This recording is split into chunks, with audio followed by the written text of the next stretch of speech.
The first case of malaria has been diagnosed in the United States in 20 years. I'm Dr. Hassan, board-certified trauma anesthesiologist. And just today, news reports out of Florida and Texas have reported that 5 individuals have been infected with malaria. A warning tonight from the Florida Department of Health about mosquitoes. The health Officials are now reporting 5 confirmed cases of locally acquired malaria. The CDC is sending a warning about mosquito-transmitted malaria cases.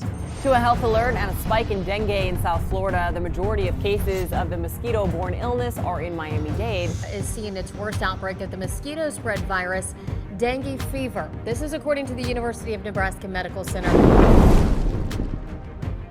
Ang unang kaso ng malaria ay na-diagnose sa United States of America 20 years ago. Ito ay ayon kay Dr. Hassan. Siya ay isang board-certified trauma anesthesiologist at inireport ng mga kaibigan sa Florida at Texas. Ay nakitaan nila na may mga individual dito na infected na ng malaria na tila baga napaka-imposibleng mangyari na sa loob ng 20 years ay walang nangyaring ganito. Ano nga ba ang katotohanan patungkol sa malaria? At ano ang kinalaman ni Bill Gates sa bago niyang kumpanya na gumawa ng mga GMO o genetically modified organisms na mga lamok? At ito ay pinakalat nila sa lugar ng Florida. Ito nga ba ay isang agenda ng depopulation? Atin itong pag-usapan, mga kaibigan.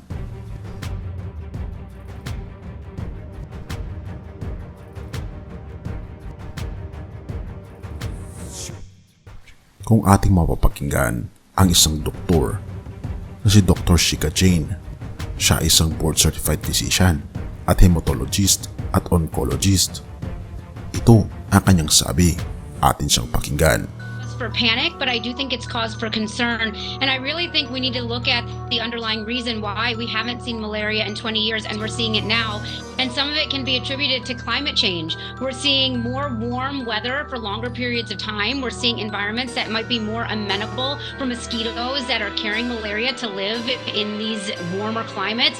So again, emphasizing that this is not a contagious disease. You cannot catch it from someone else, but you can catch it from mosquitoes. Oo mga kaibigan, ang taon ay 2003 nung nagkaroon ng malaria sa United States of America. Dahil ang malaria ay karaniwan lang nakikita sa mga tropical countries. Ngunit ito ay nasa United States of America na rin. Ngunit ano nga ba ang nakakatakot sa mga lamok na carrier ng malaria? Ang nakakatakot nito mga kaibigan ay pwede itong kumalat sa buong kalamukan kahit na hindi ito nakakahawa. Pwedeng lumipat ang malaria sa pamamagitan ng needle injection, blood transfusion, at marami pang iba. At kung ating mapapansin, bihira ang mga nakakasurvive sa malaria, lalo na kung hindi ito kaagad naagapan. Oo mga kaibigan, very life-threatening ang mga tao na maapektuhan ng sakit na malaria, na ito ay nagkukos ng mga seizures, coma, kidney, damage sa puso at magbubunga ng iba't ibang klase ng komplikasyon na sanhi ng kamatayan ng isang tao. Kung ating mapapansin, ano nga ba ang dahilan kung bakit nagkaroon ng malaria dito? Isa sa mga tinitignan na dahilan ay kung saan si Bill Gates ay nagkaroon ng isang kumpanya na gumawa ng mga genetically modified organisms na klase ng mga lamok na umaabot sila sa paggawa ng mga GMO ng mga lamok ng 30 milyon na mga mosquitoes kada linggo. Ito pa ay ayon kay Dr. Scott O'Neill. Siya ang isa sa mga head sa kumpanyang ito. Atin siyang pakinggan, mga kaibigan.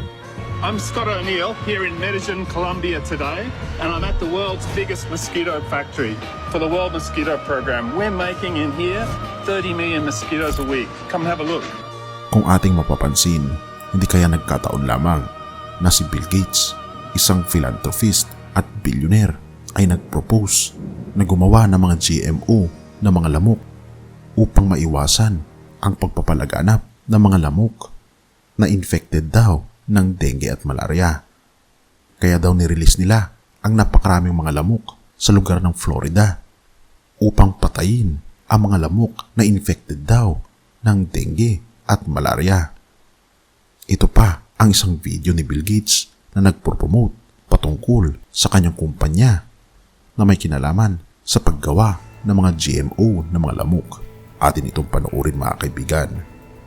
Malaria is, of course, transmitted by mosquitoes. I brought some here so you could experience this. We'll let those roam around the auditorium a little bit. There. There's no reason only poor people should have the experience. At ang nakakamangha mga kaibigan, lahat ng mga lamok na nirelease nila ay may mga barcodes. Ibig sabihin, alam ng kumpanya ni Bill Gates kung ito ay GMO na lamok o hindi. Ngunit ito mga kaibigan ay hindi sinasang-ayunan ng mga fact-checkers dahil hindi raw ito totoo. Ngunit kayo na mga kaibigan ang manghusga kung ito ba ay totoo o hindi. Dahil noong 2009 sa isang TED conference, binanggit ng Gates Foundation na sila ay tutulong na patayin ang mga lamok sa Florida. At after ilang mga dekada sa panahon natin ngayon, hindi ba't nakapagtataka bakit umusbong ang mga kaso ng malaria doon din sa Florida kung saan nag-release ng mga GMO na mga mosquitoes sa state na ito? Hindi ba't nakapagtataka na hindi kaya ay isa itong malaking agenda ng Bill Gates Foundation upang i-depopulate ang Amerika? Ngunit ganun pa man, lagi nating tatandaan na tayo'y mag-ingat sa lahat ng ating mga pinupuntahan at hiningin sa ating Panginoong Diyos ang proteksyon laban sa anumang klase ng sakit. At ito nga mga kaibigan ang isang babala sa atin na tayo ay malapit na sa katapusan ng mundo. Hiniling ng ating Panginoon na tayo maging handa sa mga bagay na mangyayari sa ating mundo, na magpabago ng ating mga pananaw na ang ating mundo ay hindi talaga ito ang ating permanenteng tahanan. Mga Hebreo 13 verse 14 to 16. Sapagkat hindi rito sa lupa ang tunay na lungsod natin, at ang hinahanap natin ay ang lungsod na darating. Kahit lagi tayong mag-alay ng papuri bilang handog sa Diyos sa pamamagitan ni Jesus, papuring mula sa ating mga labi na nagpapahayag ng ating pagkilala sa kanyang pangalan, at huwag nating kaligtaan ang paggawa ng mabuti at ang pagtulong sa kapwa, sapagkat iyan ang alay na kinalulugdan ng Diyos. Kaibigan, ang lupang ito ay hindi ito ang ating permanenteng tahanan, sapagkat mayroong mas mabuti na tahanan na wala ng dilubyo, wala ng mga sakuna, wala ng malaria o mga lamok na kakagat sa atin. Ang ating Panginoong Diyos ay naghanda ng isang lugar na ligtas sa mga bata na kahit saan sila pumunta ay hindi sila mapapahamak. Kaibigan, ang ating Panginoong Diyos ay may plano para sa iyo. Ang tanong ay, nais mo bang tumugon at panghawakan ang kanyang mga pangako at isa puso ang plano niya para sa iyo? Tayo'y manalangin.